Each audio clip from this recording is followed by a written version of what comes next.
Join us to get exclusive and rare access to some of the industry's best leaders. Leaders who will share all their secrets to success with you. Leaders who have closed thousands of successful deals between them, generating hundreds of billions of dollars. Leaders giving you the roadmap to fast track your career and reach the highest echelons of the business. So welcome to Series 2 of the Investment Banking Leaders Podcast, and best of luck on your growth journey. I'm Pete Nieberg, your host of the Investment Banking Leaders Podcast and the global head at Outram. And before this episode starts, I have a small favour to ask of you. Just over 20% of our listeners subscribe to the show, and our goal in Series 2 is to increase that to 40%. So if you've ever liked any of our episodes, our content, please hit subscribe. It helps this channel more than you can know, and the bigger the channel gets, the more high-profile leaders we can collaborate with to help you further on your journey. So thank you for the support. We also appreciate that you're really busy, and based on Series 1 feedback, we've added timestamps to all of our video content, making it much easier for you to access topics to get your help quickly. So enjoy the episode. We have a great guest for you all today. I'm super excited to be joined by Maren Winnick, Senior Managing Director at Evercore in New York. Maren is a biotech and healthcare investment banking powerhouse with 20 years of experience in the space, closing many successful deals. Maren has worked as a consultant at Monitor Group, spent over 8 years at GS, building skills and expert knowledge in the ECM, M&A and shareholder advisory spaces. And she then led Moderna Therapeutics corporate finance and investor relations team for over a year before landing at Evercore back in 2017.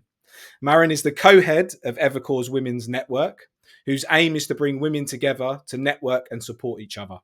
The network offers valuable mentoring and sponsorship opportunities for the female leaders of the future. So given Maren's range of skills, expertise, and experience on both sides of the deal table, I'm psyched to hear many of her insights today that I'm sure are going to help you all grow and develop. So welcome to the Investment Banking Leaders Podcast, Maren, and thanks so much for joining us. Thanks for having me. Excellent. So why don't you just start off with introducing Evercore and what you do for your clients, the listeners? Sure, absolutely. Evercore is the largest independent investment bank. Sometimes you'll hear us referred to as a boutique. Maybe once upon a time we were, but now we're much larger, offering our clients a range of different capabilities and advice. I work within our advisory group. So on the investment banking side, I'm in the healthcare group, leading our biotech business. We help our clients with a range of, frankly, capital formation topics. So anything from raising capital privately, publicly, partnering, and also on the M&A side. Evercore's roots were really started in M&A, and we've added these capabilities over time. And so it really is a wonderful place to work because we still have that small entrepreneurial feel, but we really do offer all the capabilities of a bulge bracket. That's great. Thanks so much for sharing. And I know some of the listeners will know Evercore, but that's a great introduction. And I always like to start the podcast episodes with, how did you end up in investment banking? Yeah, so actually, I was a career switcher. So I went to Columbia Business School. You mentioned at the beginning that I'd been a consultant. I actually really liked client service. I liked being a consultant. I thought I was going to go back. But I went to business school in large part because I found myself in a position where I'm advising clients on a range of finance topics. I hadn't even taken an econ class at Dartmouth. So I just felt like I didn't have the right toolkit. So I went to Columbia in large part because it's a true corporate finance focused business school. And so if you had asked me at the beginning of business school, what are you going to do for your summer? And by the way, I had no idea that when you got to business school, you immediately had to decide what you're going to do for the summer, and recruiting started on day 2. So I was totally unprepared for that. But what I would have said is I'm likely to go back to consulting, likely to go back to Monitor. I know that I want to do something in finance for the summer.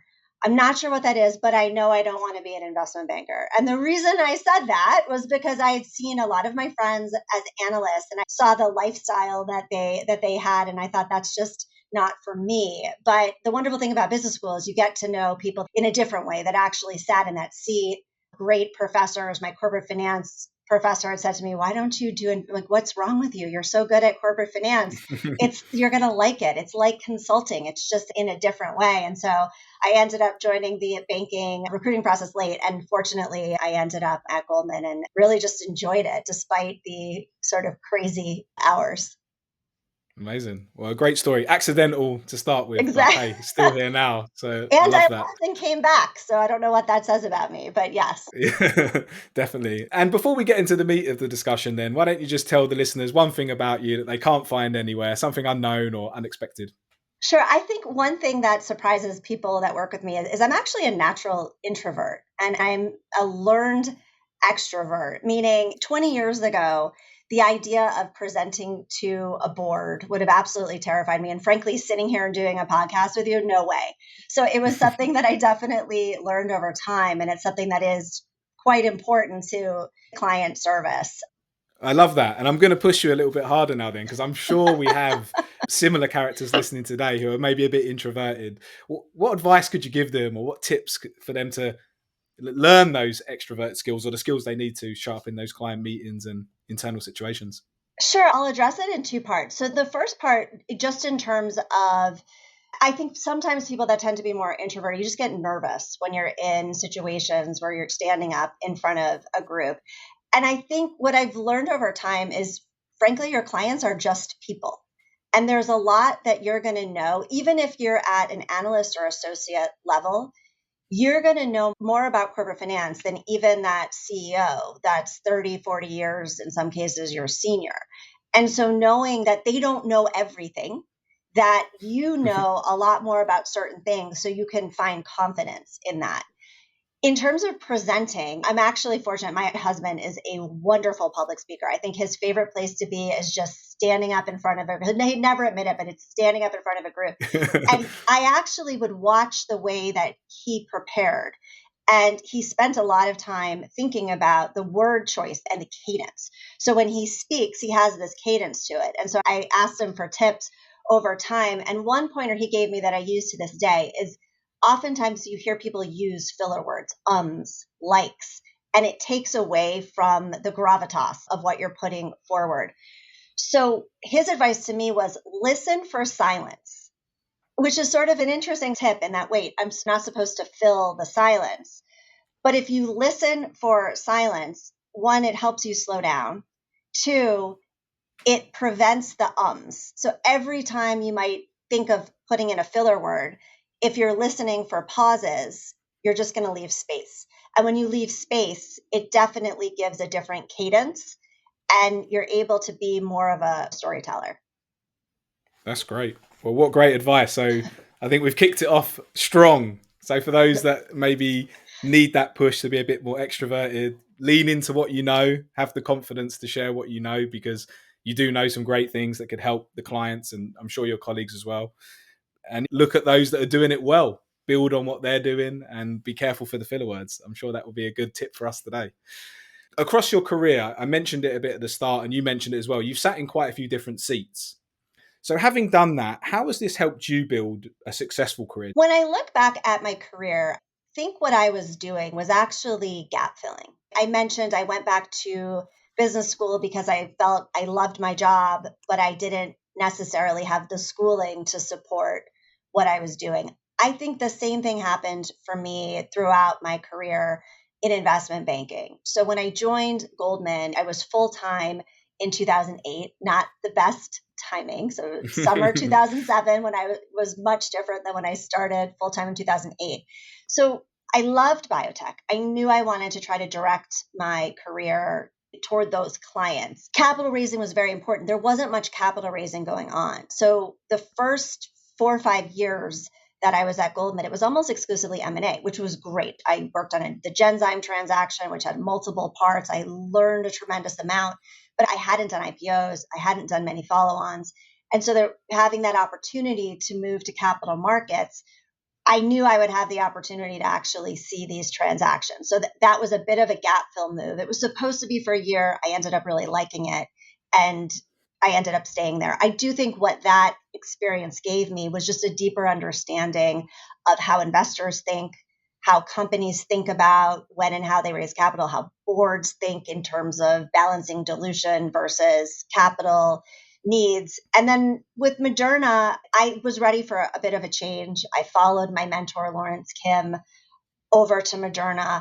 And what I learned there was just, it was so enlightening to be inside a company and see how hard everyone's working and how many things we take for granted as I think the investor community and also investment bankers. Things like getting an IND cleared with the FDA. We don't necessarily view that as, quote, value creating. And it is not a given at all. I think investors and capital markets people say, oh, of course you're going to get your IND cleared. No, you're not. It takes an entire organization and lots of things going right. So I was there for one of the INDs that Moderna got cleared early on for pandemic flu. And so just seeing how much work that took and just how excited people were to get that done, I just had a much different appreciation. Let's sit there for a little bit. What else did you take away from going to the other side of the deal table that has helped you now back in the advisory role?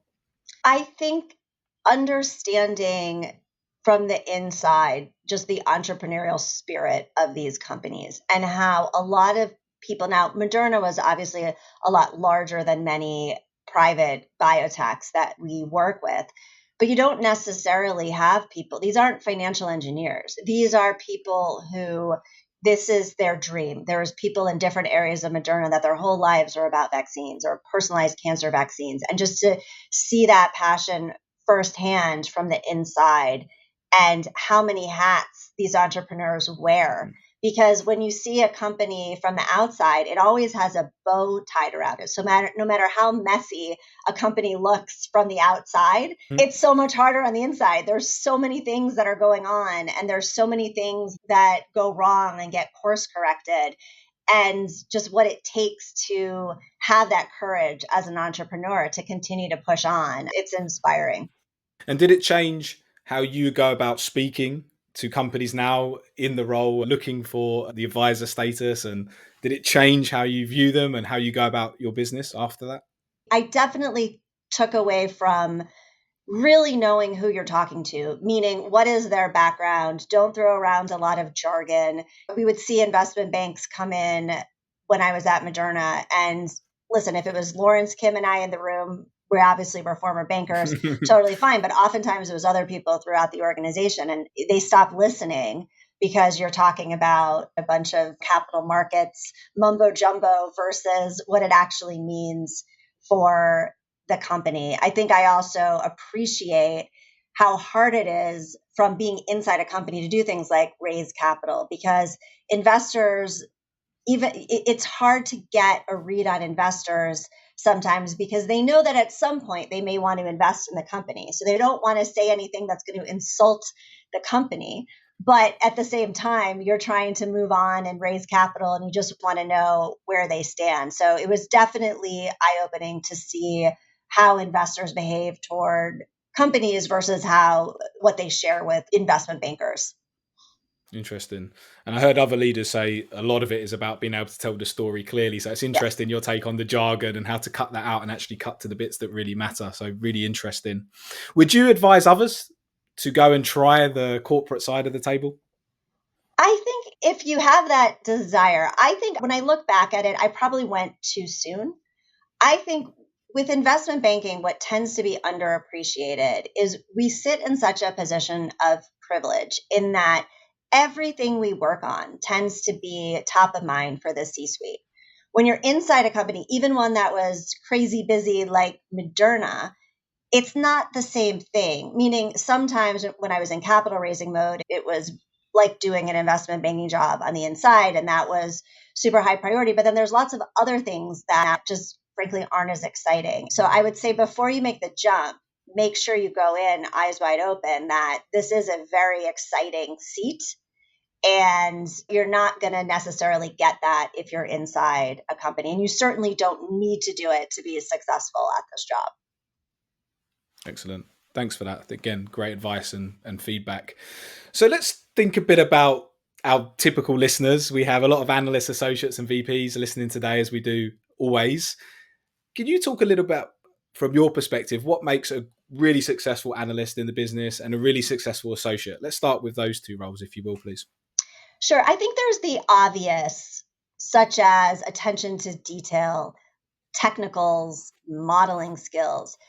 But I think across the board, and I would include VPs in this as well, what I really look for is frankly someone that has a very good attitude and wants to learn, because this is a hard job. It asks a lot out of you. Nobody wants to have anybody staying into the wee hours, including the senior people. Nobody wants to be doing that. But those people that can really dig deep and see the purpose and understand what we're trying to do for our clients, they tend to be the ones that are very successful. I also think down to the analyst level, being proactive, meaning don't just wait around for your associate or your VP or your MD to ask you to do something. If you see news that comes out about your clients or something that could be relevant to them, flagging it for the team to say, hey, I just saw this deal print. It could be relevant to X, Y, and Z. Should we talk to them? When analysts and associates do that, they get on my radar as wow, this person actually really cares about this job. And this is someone that's probably going to be quite successful. Love the proactivity and thinking a few steps ahead has come up quite a bit. Digging deep, willingness to learn, obviously great skills and great outlooks to have. You started mentioning a bit on the VP side, and obviously they're the closest to stepping into the MD role. We hear quite often it's a very tough transition. So talk to me a bit about what you recommend for VPs to prepare themselves to become a really successful MD. Sure. At the VP level, I think sometimes VPs don't realize that you can make important client relationships even at the VP level. So if I look at some of my early wins coming to Evercore, these were relationships that I made when I was at the end of my associate years or junior VP years, getting to know the head of finance for a division or the number two to the CFO. Those people move on, they grow up too. And then they end up in decision making positions. So, really finding ways to connect at a similar level to you within these organizations. And frankly, it helps Evercore, whatever bank you're at, because you're just deepening relationships within the organization. And again, people move. And I also think with the VPs, what becomes really important is starting to see around corners. And what I mean by that is rather than coming back to the MD and saying, hey, we ran this analysis, it doesn't work. Okay, well, what is your suggestion? What do you think we should be doing differently? Or if a client asks a question, anticipating what's that next question going to be so we can proactively address it without having them come to us. I look for VPs that the second that I'm thinking about something that we need to do, I notice there's already an email in my inbox or they've already flagged it. You always hear that you get promoted when you're always doing the next job. And I think that's true in investment banking. So you have to keep trying to step into that next role. And that's the best way you prepare yourself. Play up to the role above. Again, yeah, heard that before. It makes a lot of sense. Building relationships, you went there quite quickly, build them at your level at associate and bring them through. Any advice or tactics you use to build long-term meaningful relationships in your career? Yes, I think looking back, sometimes you forget you have networks in different ways, meaning sometimes there's 2 degrees of separation between you and someone very important. I have people I went to business school now that I haven't talked to in a long time. I'm like, oh, wait a second, they're on this board or they're on a board with someone that I need help with. And so really, and we have LinkedIn. I mean, we didn't have LinkedIn in the way we have it now when I was starting out, but you can really work those relationships. I've helped people, make connections through my network as well. So I think that can be very helpful.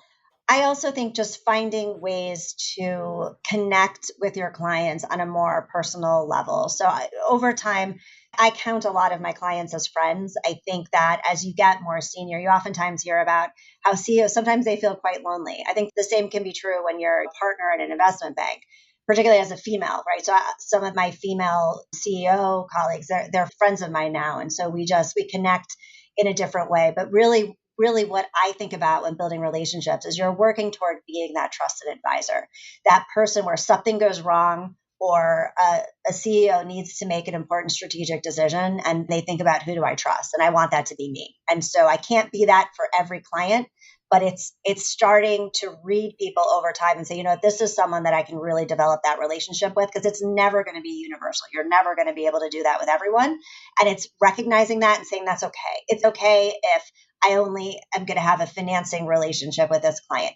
This client over here, this is the one where we could have that longer term M&A relationship. And I map my clients in that way. I love that. What a really interesting take, and to map and understand where you can add most value and where the relationship is its strongest.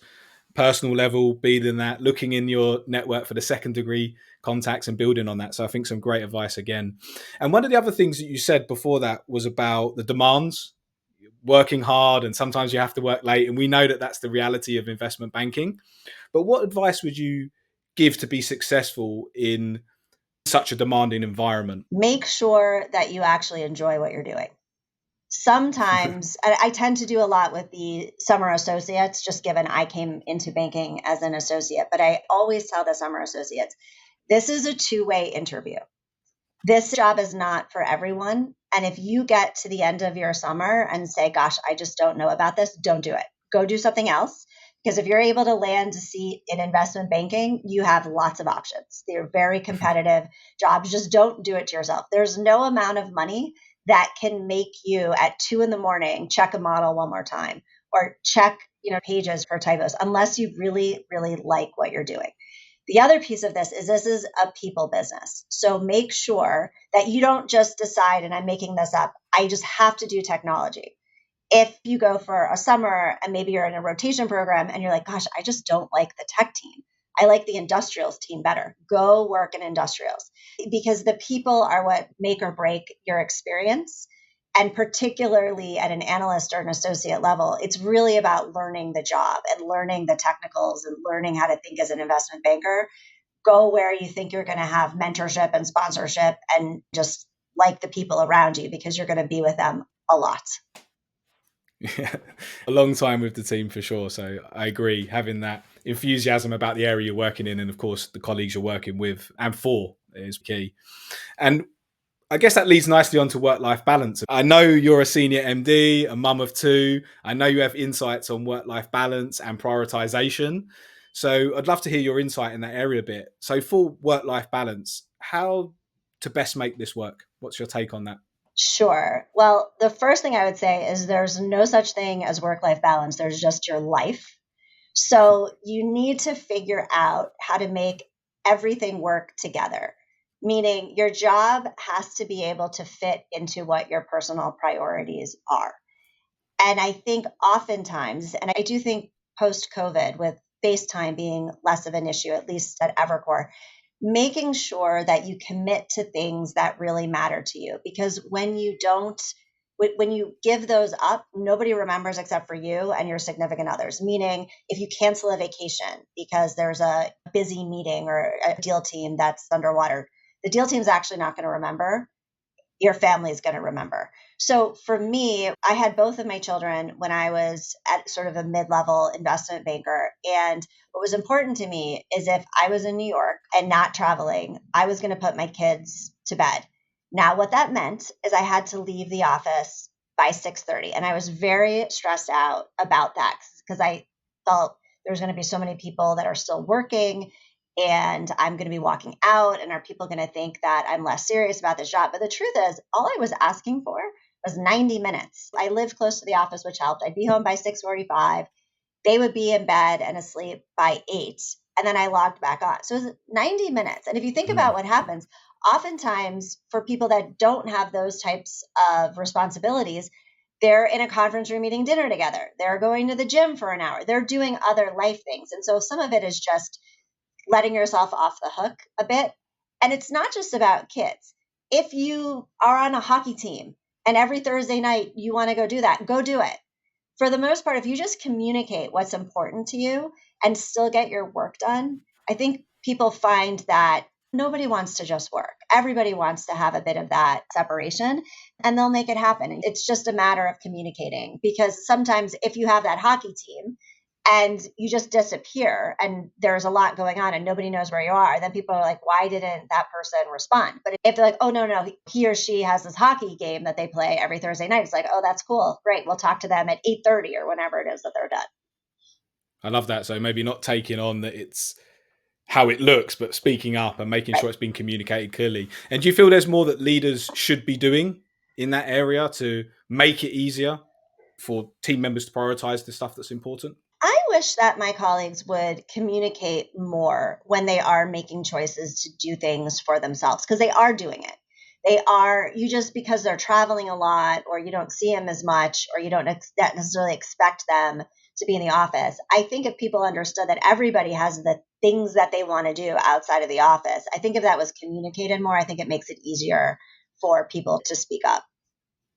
Great advice. So lots of listeners here, I think, can take something away from that and take ownership of speaking up and communicating clearly. I wanted to talk a little bit about the network. I know I mentioned it at the top, co-head of Evercore's Women's Network. So could you share a bit about the network and what it does and why it's important? Sure. So, our women's network is focused on really bringing together women across the entire investment bank. So, not just advisory, but also we have private wealth, we have capital raising groups, we have sales and trading and research. So, really, an opportunity to bring women together to interact and mentor each other. We always try to have a professional development bend on anything that we do, because as a network, if you're asking someone to take an hour out of their day to attend a panel or a speaker, you want to make sure that they're taking something away. And really our mission is frankly to get more senior women promoted. And we do that by retaining the women that we have, making sure that they're on a strong trajectory and making sure that our allies, so we do have an allies network as well. So the men that also support the women on their journey are also engaged. We bring senior leadership in to do various events. We also have set up mentoring and sponsorship programs. We also have a mothers network. So really just whatever, it's member driven, whatever the members need. Women's History Month is in March. We will have our fourth annual women's conference, which is we spend a day and a half together on various topics and bringing in senior leadership. But really it's about, at the end of the day, it's about how do we get more women promoted. Love that. Great initiative. And I know it's growing and there's been a lot of development there. So congrats to you and the team and keep going. I hope it makes a big difference. And obviously that's key, as you said, to bring in more aspiring female leaders into those senior positions.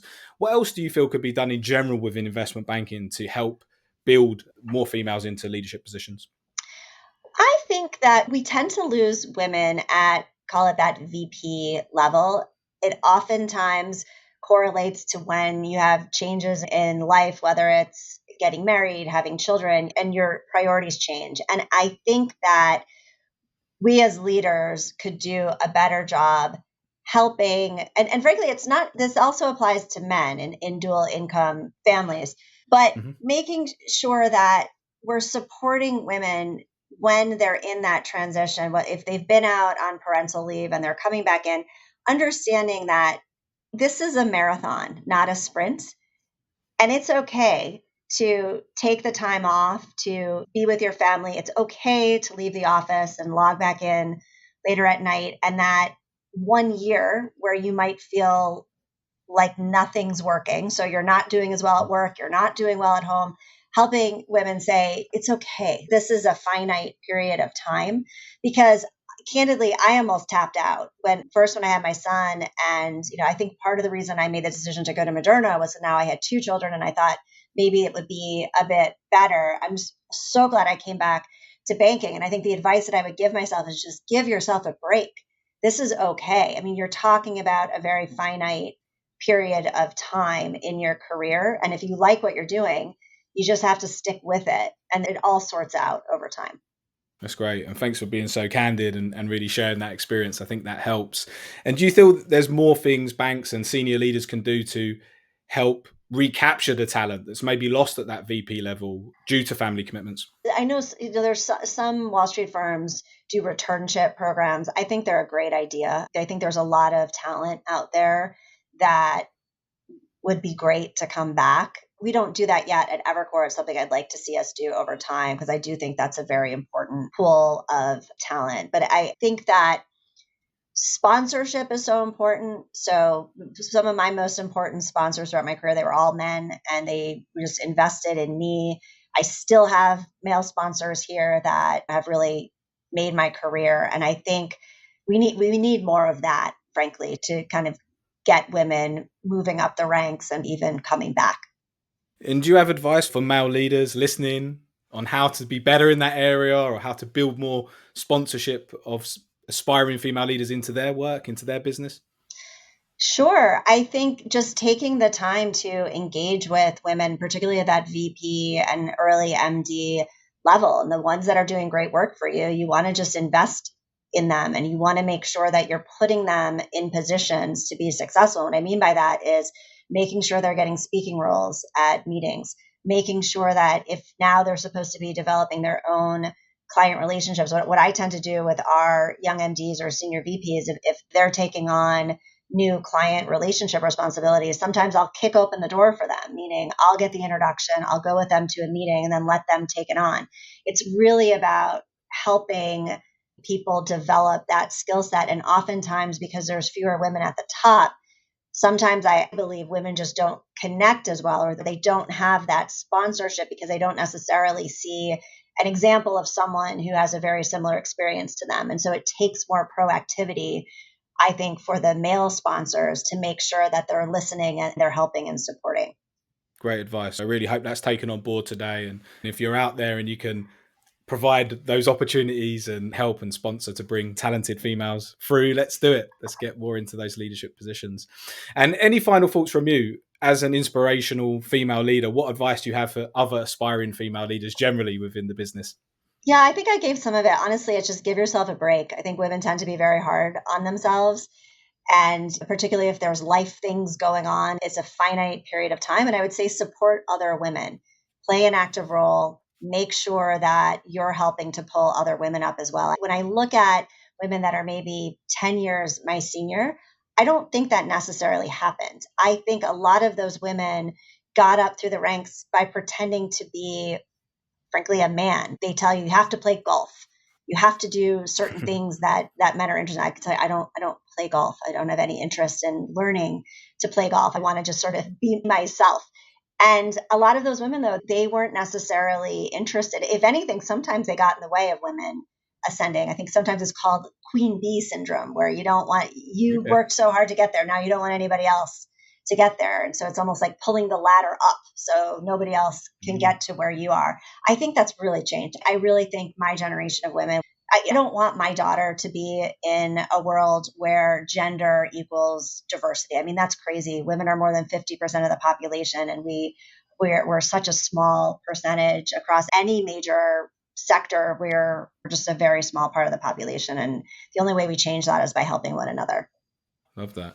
And I want to talk, I guess, a bit about networking in that case then, because we talked about the women's network and we talked about for a VP and below really to the importance of that. So can you share a bit more about how you network effectively to build the relationships that you need? Sure. So I think it starts internally. So I like to see when analysts, associates, VPs, they actually take the time to get on my calendar if they've never worked with me before or they're new. Just get 10 minutes with me, introduce yourself, tell me what you're doing on the team so that you're on my radar. Same goes for getting to know people outside of your group, because oftentimes what happens when you go through promotion processes in any investment bank, a lot of times it's great if your group loves you, but the way you get promoted is if other people have heard about you. So if you can't get direct work experience with them, working on a deal with them, fine, but making sure that other people know what you're doing. And you can get people with senior people within your own group to help you do that. On the client side, I think that's, again, it's working relationships, it's asking for introductions, it's finding ways to get to know the important decision makers. And then you attend again, being more of a natural introvert, I don't love going to huge cocktail hours where I'm walking in and I might not know anyone, but I do it. I force myself to do it, and it tends to be beneficial in the end. And are there certain events that you recommend? I don't have any certain events that I would say are must go to, but whatever kind of works for your sector or what it is that you're interested in. Excellent. So a couple of questions around culture that we didn't quite get to. The investment banking industry doesn't always get the best reputation for recognizing team success as well and team recognition. So I wanted you to share a bit about what you've seen in the industry and how do you recognize team success as well?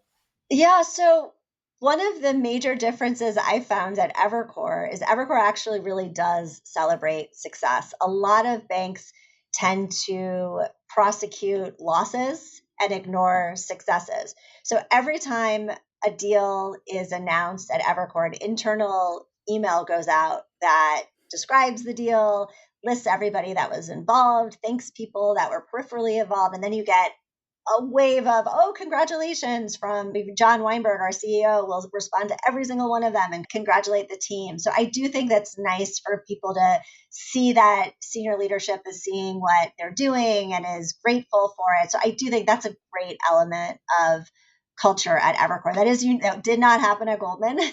Maybe it happens now. I doubt it, but it was a little bit different. I do think we try to versus when I was an associate, we do try to make life a little bit easier and make sure people are getting out of the office. So we do have protected Saturday policies. Now, they can't always be protected if there's something that pops up, but we track it and we track who's been working really hard for the entire weekend and try to make sure that they're rotated off of very demanding teams if they've been overwhelmed by some of that work pressure. I think that at the end of the day, the culture is set by the people that are in the group. So I think you probably would get people would describe cultures very differently across the industry groups, even at Evercore. So we have this shared sort of entrepreneurial spirit. We celebrate successes, but the way that we work probably differs. And honestly, it comes back to who do you work with?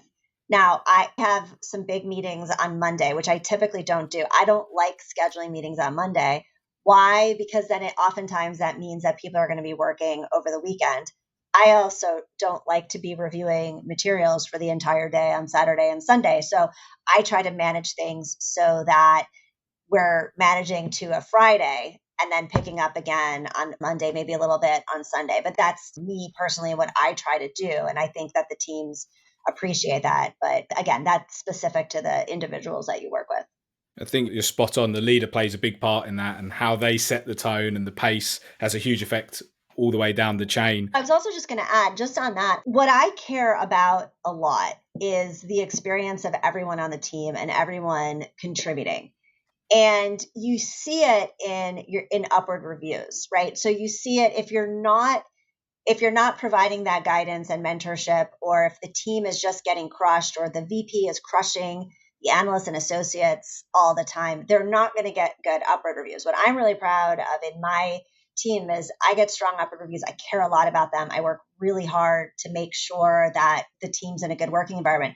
But all my MDs get exceptional upward reviews too. And that sets the tone for the culture. Because if you come from a place of, we get it, we're all working really hard, and sometimes it's going to be terrible, but we're going to link arms and we succeed and fail together, and we're all part of this shared vision.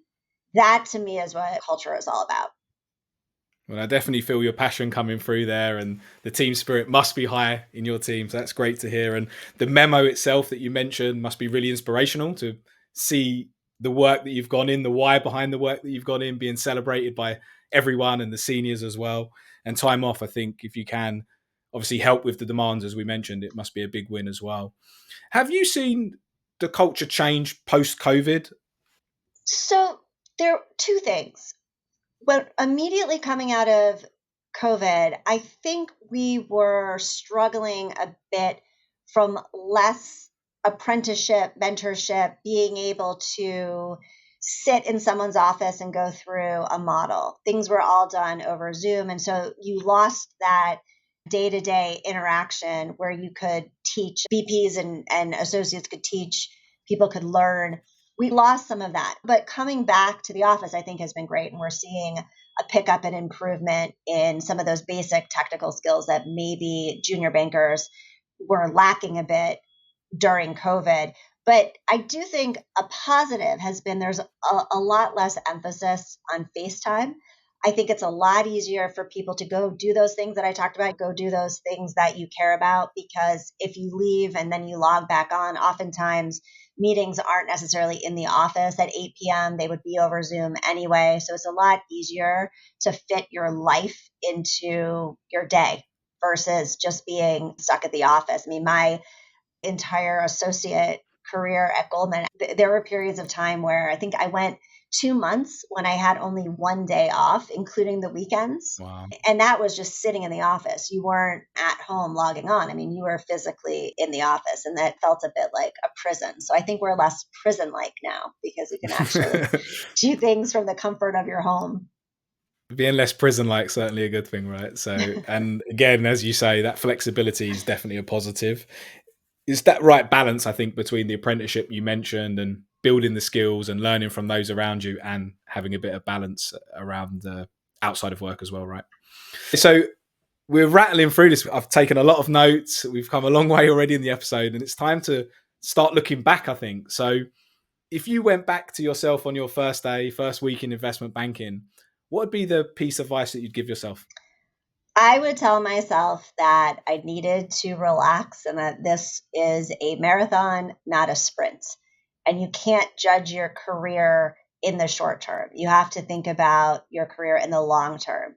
And that if things happen or things don't go well, it's how you recover and taking off time to start a family. It's this blip of time in a longer career. And I think that was very hard for me early on. And it makes sense in that when you're in your 20s, you think about life in short blocks of time. So you did 4 years in high school, 4 years in college, maybe you had your first job, then you went to 2 years of business school. So you're thinking about life in these small increments. And I had people say this to me, like, you have to think about this from a 20-year perspective. And I just sort of roll my eyes. I'm like, no, what matters is right now.